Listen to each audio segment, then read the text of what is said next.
자, 안녕하십니까. LPI의 백상현입니다. 오늘 연구자 다이어리에서 여러분들에게 말씀드리고 싶은 내용은 지난 일요일 날 3월 6일 일요일 10시 아침 10시 30분에 진행되었던, 그리고 새롭게 시작되었던 철학 수업에서 바디우의 존재와 사건 강의 수업이죠. 우선 먼저 프롤로그와 같은 방식으로 여러분들에게 어떤 내용들을 전달해 드렸었는지에 대한 간단한 소개입니다.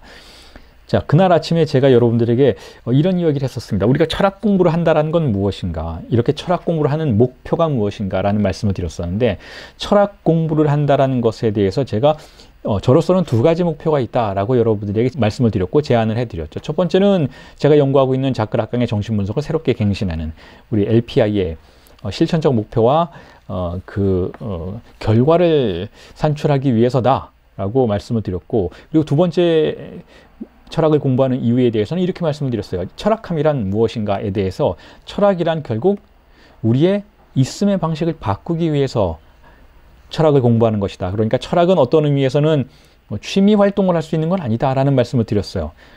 다시 말해서 철학을 우리가 이렇게 집중적으로 공부하고자 제가 여러분들에게 제안을 드리는 것은, 철학을 함으로써 그날그날의 일상이 바뀌고 우리 자신의 존재의 있음의 방식이 바뀌고 우리의 미래의 있음의 방식이 바뀔 수 있어야만 하는 목표가 실현되어야만 한다. 그러한 조건을 위해서 우리는 조건을 통해서 철학을 하는 것이다 라는 말씀을 드렸던 것이죠. 그러면서 제가 그 근거로 이런 말씀을 드렸어요. 고대 그리스의 철학자들이 철학을 한다라는 것은 무엇을 의미했던 것인가? 우리는 흔히 어떤 클리셰와 같은 이미지를 통해서 철학이란 사변적이고 각자의 골방에 틀어박혀서 사변적인 사유를 하는 그런 상상적인 그런 뭐랄까 어떤 은둔자의 입장에서 철학을 간주하고 이해하려는 그러한 습관이 존재하는 것은 사실이지만, 실질적으로 철학은 그러하지 않았다라는 것이죠. 실질적으로 철학은 어떠했는가 하면 바로 매일매일의 일상을 살아가는 사람들, 특히 고대 그리스를 우리가 예로 들어본다면 매일매일 일상을 살아가면서 당장 내일 전쟁이 일어나면 그 전쟁에 나아가서 칼을 들고 싸워야 하는, 누군가를 죽여야 하고 누군가를 지켜야만 하는 아주 현실적인 인물들이 현실의 존재함의 방식에 문제를 제기하고 다른 방식으로 이 세계가 존재할 수 있는 것은 아닌지, 더 올바른 방식으로, 특히 모두에게 보편적인 방식의 올바름을 통해서 존재할 수 있는 것은 아닌지를 질문하는 아주 치열한 사유의 전개 과정이었다라는 말씀을 여러분들에게 소개해 드렸었어요. 다시 말해서 고대 그리스의 철학자들은 파르메니데스나 혹은 플라톤이나 소크라테스나 아리스토텔레스도 마찬가지고 이와 같은 철학자들은 현실과 아주 긴밀하게 관계를 맺고 있는 사람들이었고, 그 현실적인 난국을 돌파해 나아가고 현실을 변화시키고 그 현실에서 자기 자신이 존재하는 방식의 변화를 추구하고 더 올바른 방향으로 변화하고 더 올바른 방향의 다른 누군가가 되기 위한 성사의 과정들을 실현시키기 위해서 철학을 했었다라는 거예요. 그렇게 함으로써 결국 철학이라는 것은 주어진 있음의 방식의 문제를 제기하고 주어진 있음의 방식 너머에 모두에게 설득 가능한, 모두가 신뢰할 수 있는 어떤 가치를 위한 새로운 삶이 가능한 것인지에 대한 타진을 사유로서 해보는 절차라고 말씀을 드렸던 것이죠. 여기서 모두에게 설득 가능한, 모두가 설득당할 수 있는, 모두가 이해하고 받아들일 수 있는 것이라는 개념은 바로 보편성의 개념을 말해요. 철학은 근본에서부터 광장의 철학이었고, 광장의 철학이라는 것은, 고대 그리스의 광장의 철학이라는 것은 결국 각각의 개별적인 인물들이 자기 자신에게 존재하는 고유한 경험만을 통해서 어떤 특정한 가치를 진리라고 스스로 주장하고 그것으로 침묵하는 그와 같은 철학의 진리가 아니고, 광장 모두에 존재하는, 다시 말해서 다른 많은 사람들이, 세상 사람들이 수용할 수 있는 가치를 발명하거나 발견하는 과정들을 철학이라고 생각했었다라는 것이죠. 그와 같은 전제가 아주 중요하다라는 거예요. 철학이라는 것은 사변적인 개인의 어떤 독백이 절대 아니었어야만 한다라는 것이죠. 자, 그래서 제가 여러분들에게 우리가 존재와 사건, 알랑 바디우의 존재와 사건이라고 하는 이 아주 난해한 텍스트를 한 장 한 장 읽어 나가면서 추구하는 것은, 이 어려운 텍스트 안에 우리를 던져놓고 그것과 함께 함께 뒹굴면서 그것의 텍스트를 우리가 씹어 먹는 그 동력을 통해서 움직이고 사유하고 그 기표들을 받아들여서 그 기표들을 또한 날카롭게 세공한 다음에 나에게 존재하는 고정관념의 연결고리들을 끊어내기 위한 그 조약도를 날카롭게 갈아서 일종의 타산지석이라고 할 수 있는 그 타자의 언어를 나에게로 가져와서 나의 고정관념을 단절시키고 좌초시키고 나의 고정관념의 그 질긴 연결고리들을 끊어내고자 하는 그와 같은 과정이라는 것은 결국 철학이 우리의 삶에 아주 실용적이고 동시에 실천적인 기능을 수행할 수 있어야 한다라는 믿음 때문에 이와 같은 작업을 시작하게 되었다라는 거예요. 그러니까 저와 함께 이제 연구를 시작하시게 되는 존재와 사건이라는 텍스트를 함께 연구하면서 읽어 나가시게 되는 여러분들은 결국 이 텍스트를 통해서 여러분들의 삶이 변화하는 것을 추구할 수 있게 되어야만 한다라는 것이죠. 그와 같은 목적을 위해서 저는 여러분과 함께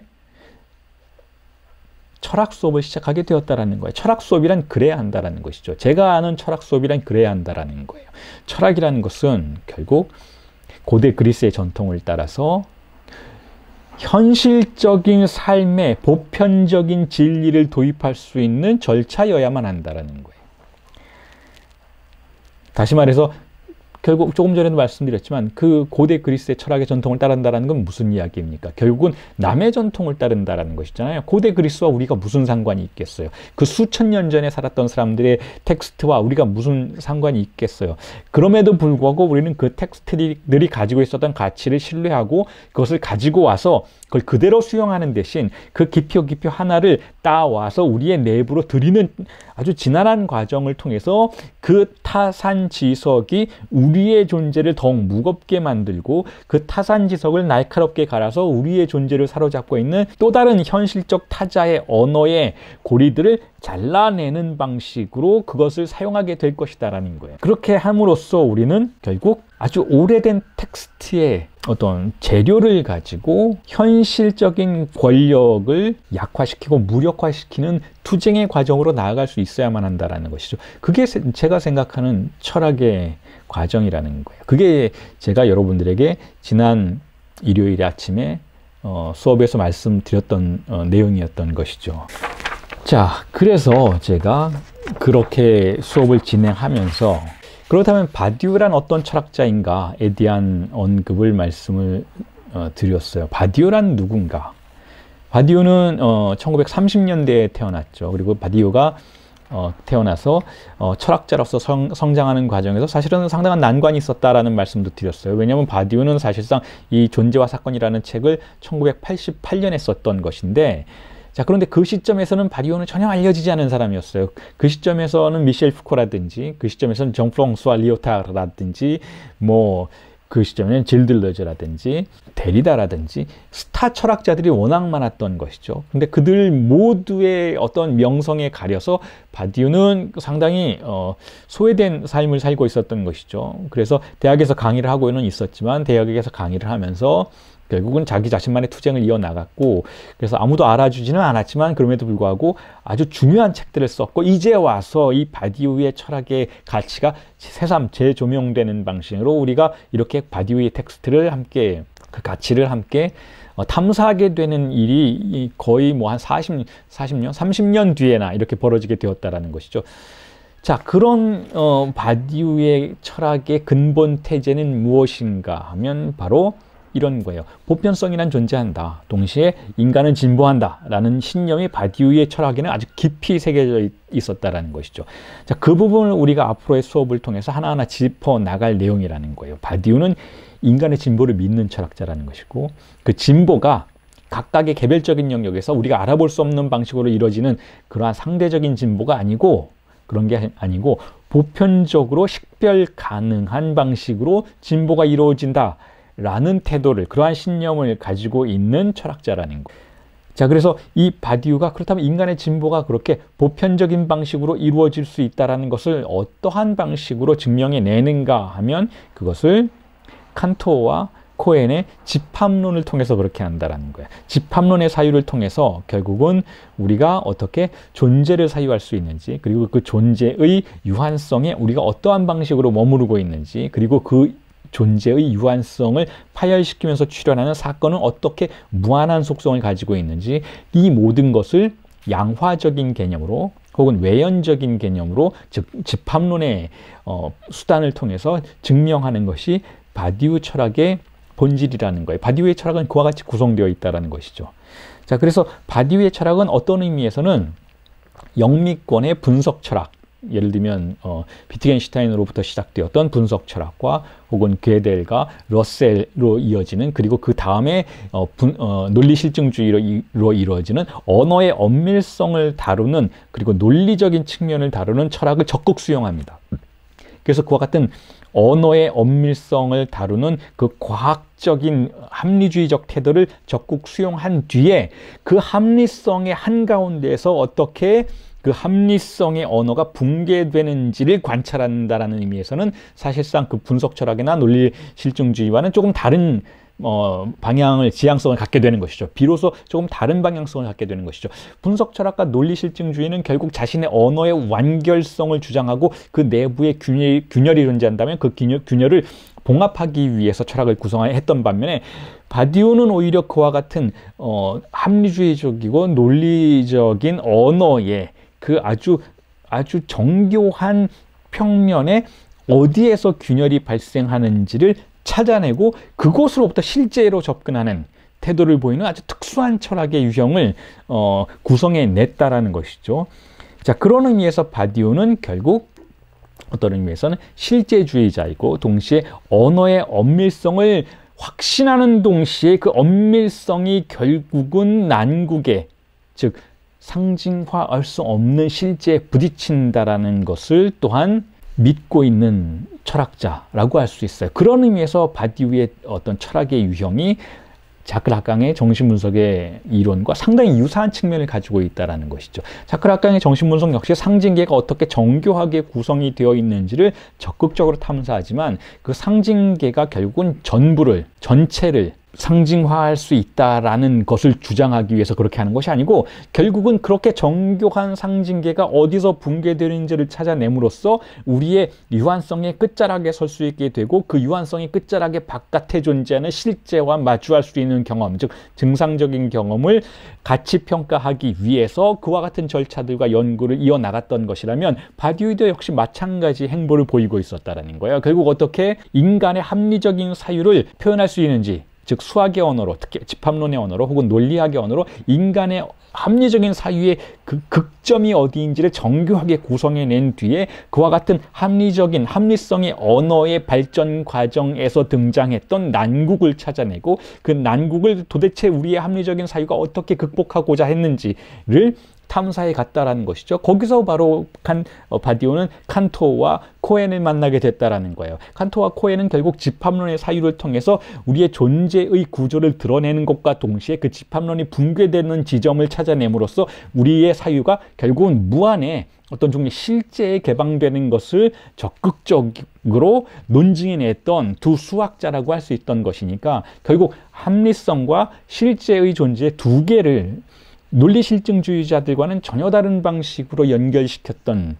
자, 그와 같은 철학자가 바디우라고 할 수가 있는 것이죠. 자, 그런 의미에서 바디우의 철학은 바로 그런 의미에서 자크 락강이 보여주었던 사유의 여정과 상당히 유사한 측면을 가지고 있다는 거. 자, 그걸 여러분들에게 제가 지난 일요일 아침에 소개해 드렸어요. 그리고 그걸 소개해 드리면서 여러분들에게 꼭 전달 드리고 싶었던 의미는 무엇인가 하면, 우리의 지금의 존재, 우리가 매일매일 일상을 살아가고 있는 이 삶의 여정의 양태는 유한하다. 우선 그걸 받아들이자라는 것을 여러분들에게 제안드리기 위해서였어요.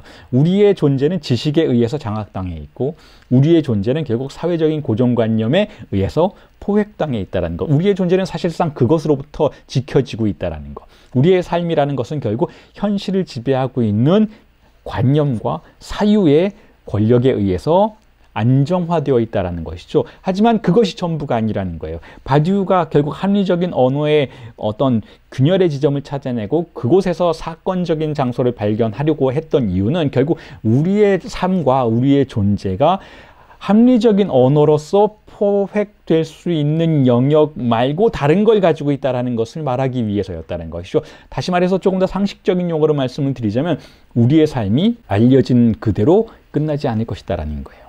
혹은 우리의 삶이 결국은 우리가 모르는 무엇과 만나게 될 것이다라는 것이죠. 다시 말해서 우리의 삶은 유한하지 않고 무한하다라는 거예요. 다시 말해서 우리의 삶은 완벽하게 고정관념에 의해서 장악된 부분을 분명히 가지고 있지만 그 내부에 증상을 가지고 있다라는 것이죠. 증상적인 균열을 가지고 있고 그 증상의 유령이 우리를 찾아오게 될 것이다라는 거예요. 그리고 그와 같은 증상의 유령이 우리를 찾아오게 되면 우리는 우리 자신을 무한에 개방하는 체험을 하게 된다라는 것이죠. 그와 같은 경험을 하게 될 것이다라는 거예요. 그리고 그때 그와 같은 때에 우리는 어떻게 대처해야 되느냐에 대한 질문이 던져지게 된다라는 것이죠. 결국 우리에게 찾아온 그 증상, 즉 현실적인 질서의 교란, 혹은 우리가 믿고 있던 강박적인 현실감의 흔들림, 어떤 붕괴의 지점, 징후, 이와 같은 것들 앞에서 우리는 그것을 병적인 것으로 밀어내야만 하는가? 그와 같은 흔들림을 우리의 존재를 위협하는 악으로서 차단해야 되는가? 아니면 때로는 그것에 매혹당하고 때로는 그것에 사로잡혀서 우리의 현실적인 한계를 넘어서는 경험에 우리 자신을 개방해야 되는가? 그 진리의 과정에 참여해야 되는가에 대한 문제를 제기하고 있는 것이 또한 바디우의 철학이라고 할 수 있다는 거예요.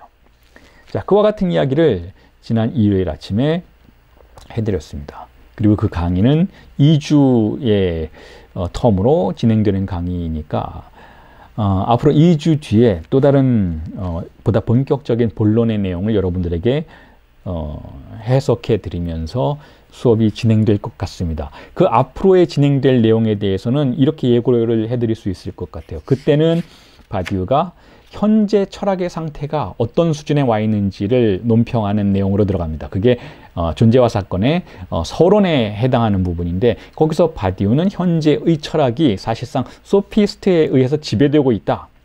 현재는 진정한 철학이란 존재하지 않는다. 라는 그러한 엄명으로부터 시작을 하고 있죠. 그래서 바디우는 진정으로 우리가 보편적인 존재를 다루는 철학자로서 인정할 수 있는 것은 하이데거가 마지막이다. 라는 이야기를 해요. 그래서 자기는 그 하이데거가 철학을 다루었던 방식을 이어받겠다.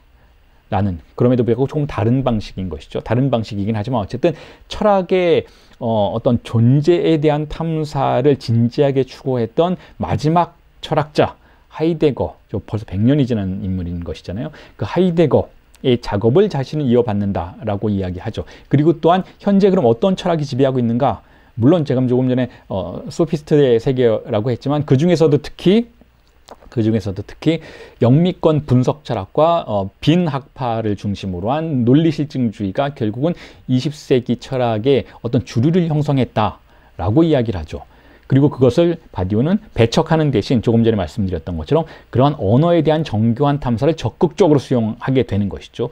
하지만 그들이 원하는, 즉 언어의 한계 안에 머물고자 하기 위해서가 아니라 결국 언어의 균열의 지점, 언어의 붕괴의 지점, 즉 아주 합리적이고 정교한 언어의 붕괴의 지점이 어디인지를 파악하는 방식으로 그것을 통해서 실제로 들어가기 위한 목표를 위해서 영미권 분석 철학과 논리실증주의를 적극적으로 받아들인다라는 거예요. 자, 그리고 현재 철학의 상태를 이렇게 논평하는 마지막 언명으로서 주체 이론이 20세기는 어떠한 방식으로 존재했는가, 주체 이론이라는 게 존재했던 것인가, 의미 있는 주체 이론은 과연 있었는가에 대한 논평을 하면서 락강의, 프로이트와 락강의 커플을 언급을 하죠. 락강이 주체 이론의 뛰어난 어떤 수준을 밝혀주었다라는 거예요. 그리고 스스로도 실질적인 주체 이론의 실천가였다라고 언명을 하죠. 그래서 그 20세기에 등장했던 마르크스, 레닌과 그 커플과 프로이트, 락강의 커플이 20세기에 구성된 주체 이론의 아주 특수한 유형이자 가장 선구적인 유형이었다라고 언명을 하면서 그 주체 이론을 이어받을 것을 또한 암시를 하죠. 그래서 이와 같은 세 개의 논점들을 서론에서 제시를 함으로써 자신의 철학이 나아갈 방향을 제안하고 있습니다. 그 부분에 대해서 다음 수업에서 본 수업에서 수강생 여러분들에게 강의를 해드릴 예정입니다. 자, 이렇게 바디우의 철학 수업이 시작이 되었습니다. 그리고 이렇게 시작된 철학 수업을 계기로 해서 저 역시 저의 삶을 다시 한번 되돌아볼 수 있는 기회를 갖게 되었으면 좋겠고, 여러분 또한 철학이라는 매개를 통해서 어떤 특수한 사유의 방식을 통해서 여러분 자신의 삶에 진정한 가치가 무엇인지에 대해서 돌아보실 수 있는 계기가 되셨으면 좋겠습니다. 오늘 연구자 다이어리는 이 정도로 마무리를 짓겠습니다. 감사합니다.